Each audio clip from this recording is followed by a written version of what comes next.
Blog Talk Radio. Welcome to Institute for Personal Development, where total consciousness is the new frontier. Kriya Yoga is the union of the individual with the divine. Join us as we explore the practices that initiate this process. Well, good morning. Welcome to the Voice of Yoga. Let's Talk Consciousness. I am your hostess, Lisa Winton, and with me is Kenny Choi, also known as Swami Jayananda, founder of Institute for Personal Development, located here in Hampton, New Hampshire. Good morning, Swami. Thank you for being here today. How are you? I'm doing well. And how about you? Well, I'm doing great this Christmas Eve morning.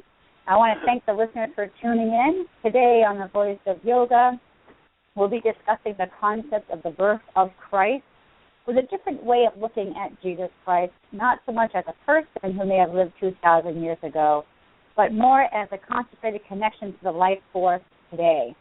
We'll compare the deeper meaning of Christmas with the yoga term Brahmacharya and explain why it's important to celebrate with the spirit of the holiday. But the real question we'll explore is why aren't we celebrating the importance of the availability of this life force, and how did all the other stuff become so important? So, Swami, I guess we'll start there. The real question, why aren't we celebrating the importance of our next breath? Well, to answer your question, I think it's because we don't internalize it as an image. We don't feel the importance of it. And most of our patterning, most of our conditioning is geared towards things that are more tangible and more visible. And so as a result, our bodies look for, the material as opposed to the immaterial. And again, that's what the area of religion in its original format was designed to educate people, is how to connect to this more sublime resource of energy. And so as a result, our patterning is that we are drawn towards the tangible and don't really have attention for the invisible and the intangible.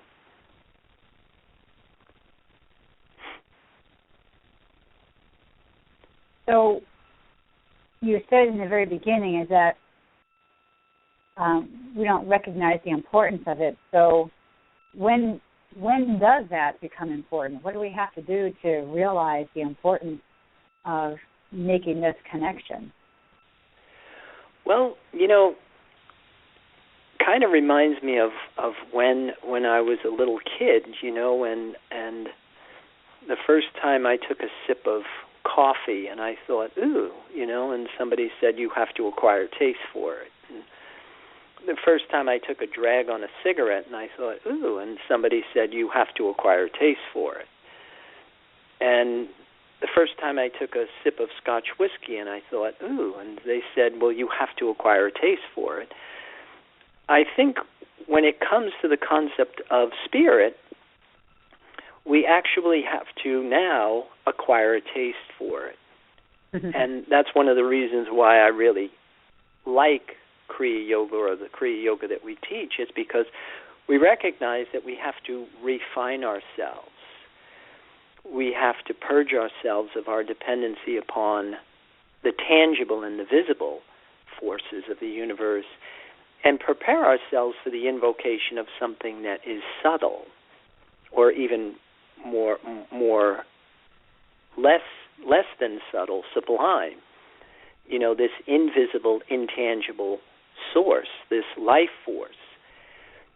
And a big part of that process of refining ourselves is increasing our sensitivity, mm-hmm. our awareness, until eventually we literally become attached to it, we become addicted to it. Mm-hmm. And then of course, the celebration isn't so much limited to December 25th. Right. That it's something that you revel in 365 days for the rest of the year. Right. That you're literally indulging yourself in the life force.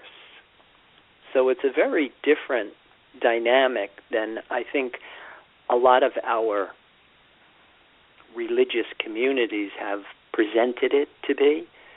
You know, more where it was always about abstaining from the joys of the world instead of indulging yourself in this more subtle source of sustenance, acquiring a taste for something that is more reliable and more dependable than the outside world. I like to always try to figure out the origins of, you know, traditions or words. And so even the word Christmas, I know on the heading we have down Christ Mass. Can you, for our listeners, maybe break down what is Christ and how did it come into Christmas? And then how do we get the maximum joy out of this holiday season? Yeah, the whole thing of Christ Mass or Christmas, and even the terms or the words Christ and Jesus,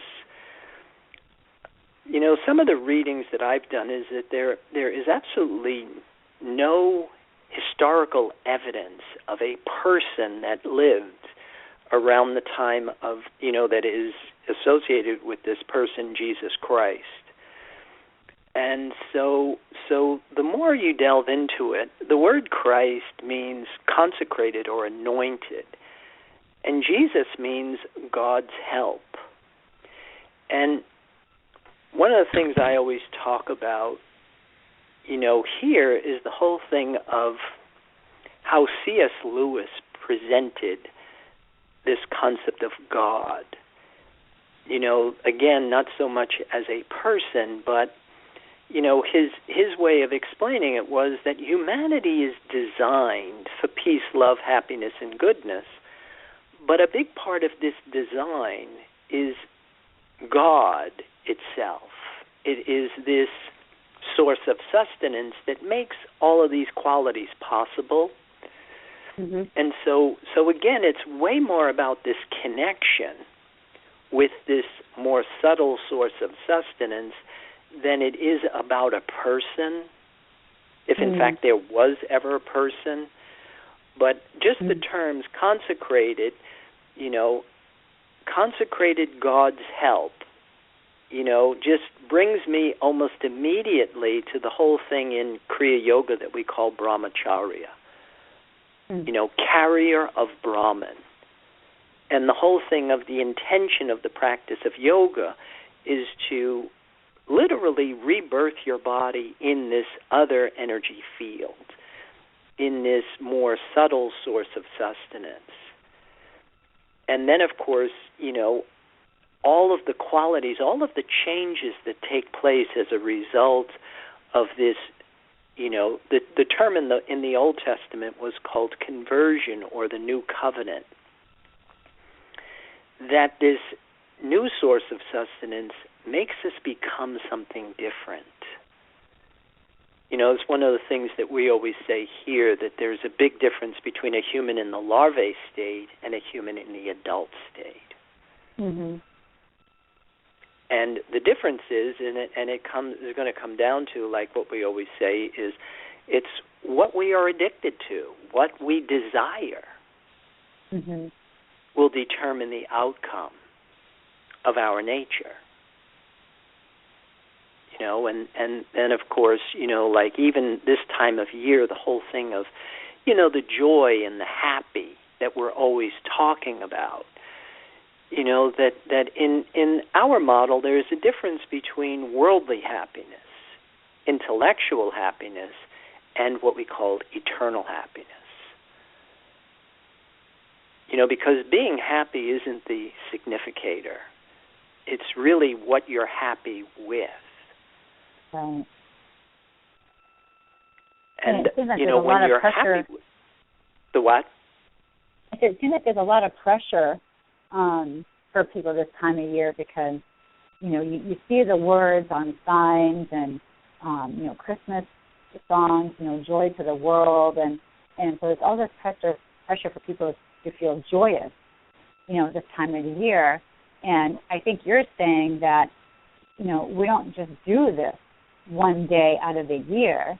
If we have this connection,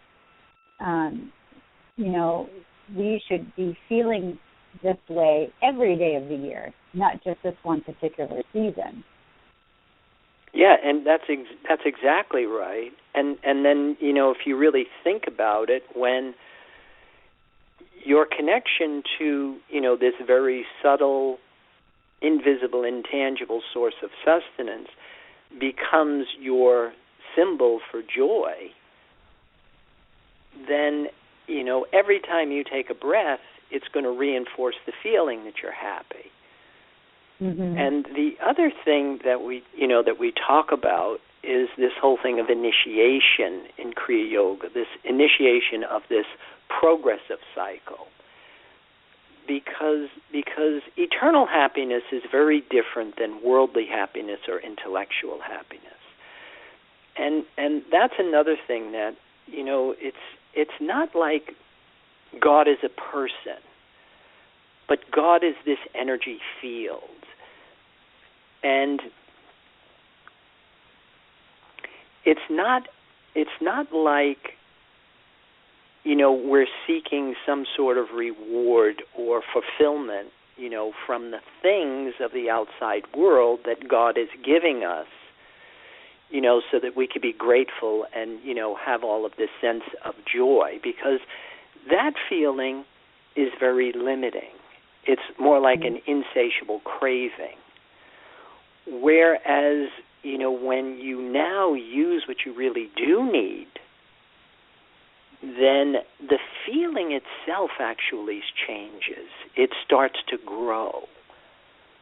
And what was initially just contentment starts to evolve into bliss, wonder, and awe. So there's this whole evolution of your feeling state that also comes into place with this connection, with this Christ Mass, with this indulging yourself in, this living spirit.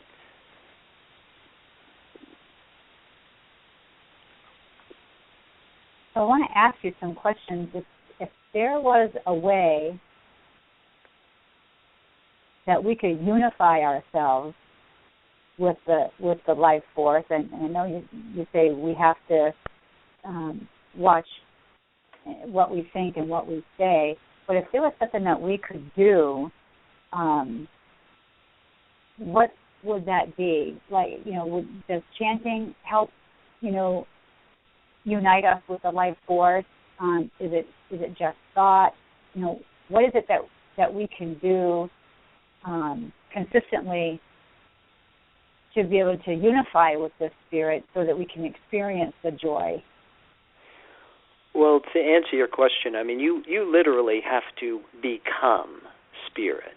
That's the physics of spirituality. That, it isn't a technique. It isn't any particular, like you said, chant or mantra or, it is when matter and mind come together with this energy field, when your body has received the life force as a symbol for validation. That's yoga, that's religion. That's what these terms we're talking about, this joining with this other source of sustenance. You become addicted to what you really do need, basically. Mm-hmm. But the physics of it is of the utmost importance because you are going to need a plan to do this.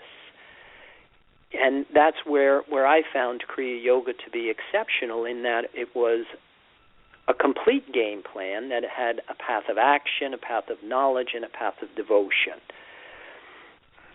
And in order to do it, all your ducks have to be in order. It's not like life is college. It's not like God is a person and rewarding and punishing our efforts or our behavior. It's simple physics. It's like attracts like, and two things can't occupy the same space at the same time. So a big part of this process is we have to refine ourselves physically and mentally. See, in order to make these shifts in consciousness, consciously and willfully, you have to resonate to the frequencies of these other dimensions. And that's why it's not just a mantra. It is yama, niyama, asana, pranayama. It's skillful use of thought, skillful use of breath, skillful use of water, skillful use of food, skillful use of exercise. Because the shape, the composition, the condition of your body, how the segments of your body line up, the range of motion you have at the articulations, is going to affect the frequency that you resonate to. Mm-hmm. Because that's of the utmost importance. Those are the things that, we have in place in our program. That we're doing something, but, you are doing it to get something else.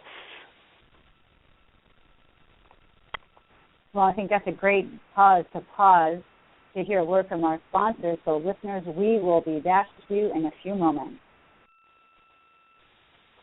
Om Purnamada Purnamidam Purnat Purnamudachyate. If you are looking for a Samadhi-based experience, IPD Kriya Yoga has the goods.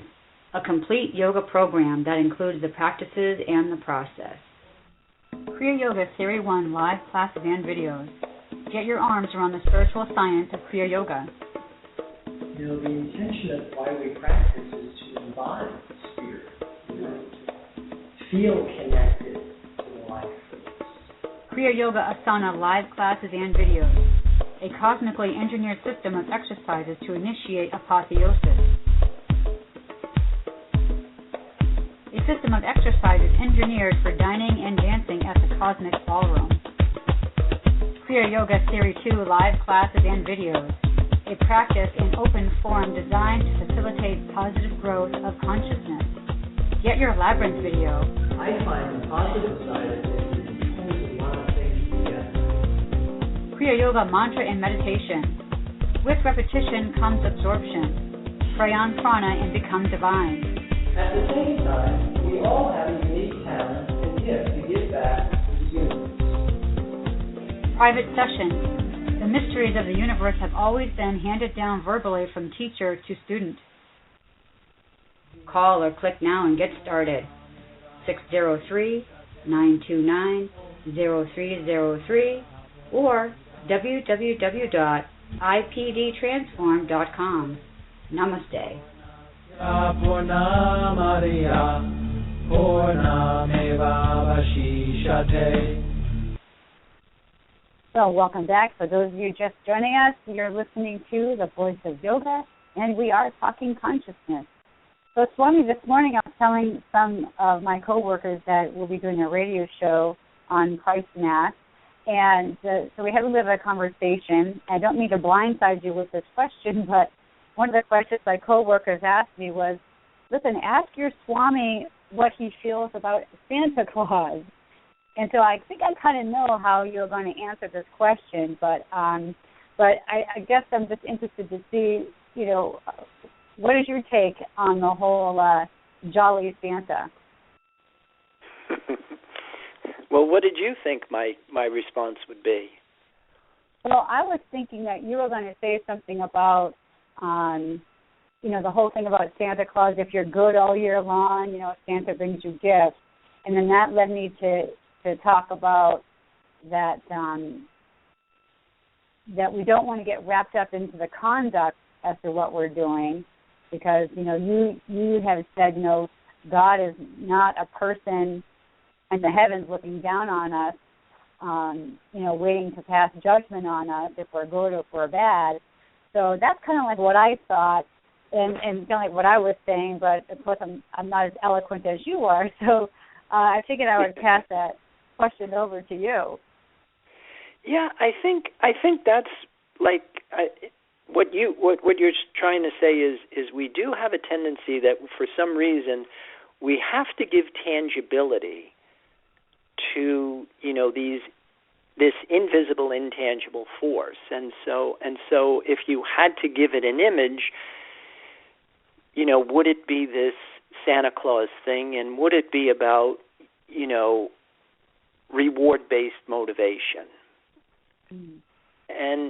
And again, a lot of it is it's like we say, things are happening on different levels simultaneously.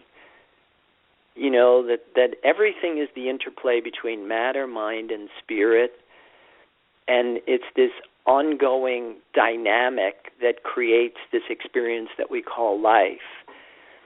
And so I think the problem sometimes happen is when we polarize on these limited images, as opposed to using the image to point you in, the direction of this invisible, intangible source of sustenance. But without good leadership and also without direct experience, then this stuff kind of gets lost in academia, it gets lost in intellectualism, and it becomes more of a semantic argument than a spiritual experience. Oh, I see. And again, a lot of us, that's about all we really understand, is that we think life is college, and we think we're getting credit for our efforts. Mm-hmm. On some level, like there's this cosmic ledger, that's keeping score, and you're gonna get credit for whatever it is that you're doing.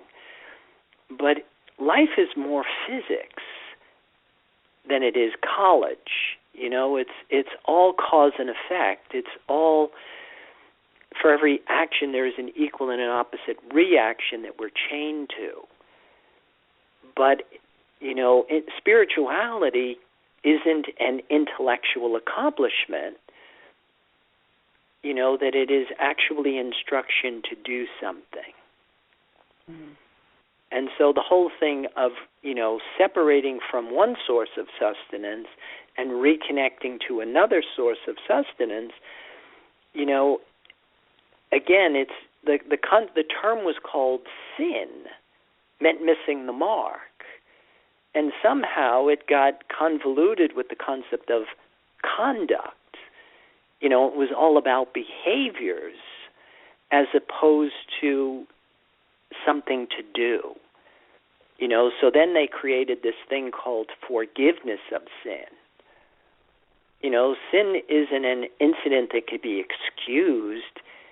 It's a condition that has to be corrected. And I think that's a big indicator. And so when you don't understand the deeper meaning of these holy days, then of course you get kind of lost in the lower vibration of it. And and then you get caught up in the materialism of it. But when that happens, you kind of miss the point completely. And when you were talking about images, that's very difficult to, I think, for a person, to overcome, their image of what they think God is. As some people use, a picture of Jesus Christ. And I can remember being a child going to church, and behind the pastor was this gigantic painting of Jesus Christ. So, to be able to pray on prana, or just the word pray, automatically that image of that picture comes into my mind. So I would imagine that I'm not the only person out there that has to try to wean themselves off of an image. So how does a person begin to do that? Well, again, it's like anything. It's all patterning. Exactly. It's conditioning. Your body is just such a creature of habit, and it just looks for familiarity for the most part. And that's one of the reasons why, when you are reconstructing your spiritual practice, that's one of the reasons why I always tell people use breath. Mm. In fact, many years ago, I was teaching a class, and we were actually talking about breath and the importance of breath. And one of the students in the class said to me that people don't think air is important because it's everywhere. Mm-hmm. Again, I think our convoluted sense of what is valuable is something that is rare. That if there isn't a lot of it, then it has more marketable value. And so that's one of our ways of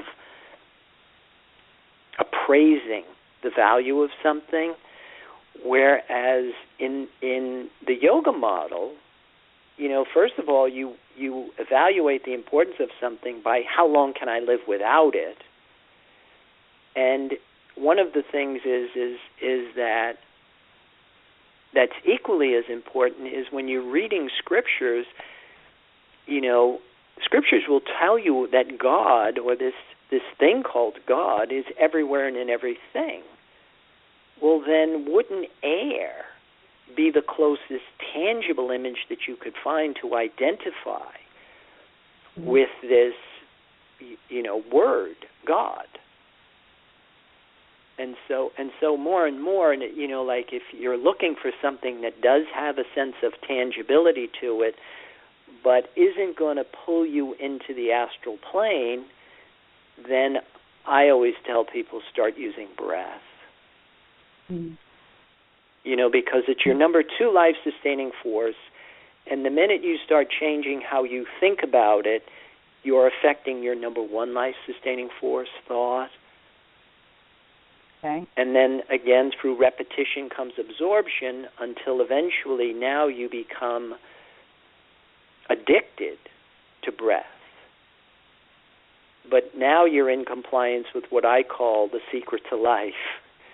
Yeah. As opposed to, the yoga term of avidya, ignorance, where you're mistaking the impermanent for the permanent.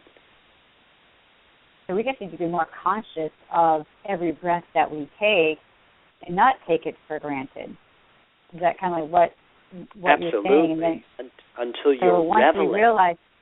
Once we realize the importance of something that sustains us, then from there we can make that spiritual leap. Yeah.